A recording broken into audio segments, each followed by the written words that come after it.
Hello ഹബീബീസ്, ബാർസലോണയിലോട്ടാണ് നമ്മുടെ ഇന്നത്തെ യാത്ര. നമ്മൾ താമസിക്കുന്ന ലൂലുവിൽ നിന്ന് എങ്ങോട്ട് പോകണമെങ്കിൽ ആദ്യം സ്റ്റോക്ക്ഹോം എത്തണം. അങ്ങനെ ആദ്യത്തെ ഫ്ലൈറ്റ് സ്റ്റോക്ക്ഹോമിലോട്ട്. സ്കാൻഡിനേവിയൻ എയർലൈൻസ് വരുന്ന കോംപ്ലിമെൻ്ററി കോഫിക്ക് എന്തോ ഭയങ്കര ടേസ്റ്റാണ്. 2 എണ്ണം കുടിച്ച് രാവിലെ തന്നെ. മഴയൊക്കെ മാറി നല്ല വെയിലായി. അങ്ങനെ സ്റ്റോക്ക്ഹോം എയർപോർട്ട് എത്തി. അടുത്ത ഫ്ലൈറ്റ് 1 മണിക്കൂർ കഴിഞ്ഞാണ്. കുപ്പിയിൽ വെള്ളം നിറച്ചു. സ്വീഡനിലെ വെള്ളത്തിനും തിരുവനന്തപുരത്തെ പച്ചവെള്ളം പോലെ നല്ല രുചിയാണ്. അങ്ങനെ ബാർസലോണ ഫ്ലൈറ്റിൻ്റെ ബോർഡിംഗ് ഗേറ്റ് എത്തി.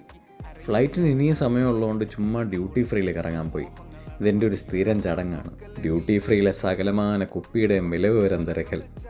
എന്തായാലും യൂറോപ്യൻ യൂണിയന് പുറത്തേക്ക് പോകുന്നവർക്ക് ഇവിടെ നിന്ന് വാങ്ങാൻ പറ്റും, അല്ലെങ്കിൽ വാങ്ങാൻ ഉദ്ദേശമില്ല. പാർവതിയും സ്പ്രേ ടെസ്റ്റിംഗ് ഒക്കെ ചെയ്ത് ആനന്ദം കൊണ്ടു. തിരിച്ച് ബോർഡിംഗ് ഗേറ്റ് എത്തി കുറച്ച് കഴിഞ്ഞപ്പോൾ തന്നെ ബോർഡിംഗ് സ്റ്റാർട്ട് ചെയ്തു. നമ്മൾ നേരെ ഫ്ലൈറ്റിലേക്ക് പോയി. ഈ ഫ്ലൈറ്റും സാസിൻ്റെ തന്നെയാണ്. പോയി സീറ്റിലിരുന്നപ്പോൾ മുന്നിലെ സീറ്റിൽ കരയുന്ന പിള്ളേർ 1 അല്ല 2. പക്ഷെ ഭാഗ്യം കുറച്ച് കഴിഞ്ഞപ്പോൾ 2 ഉറങ്ങി.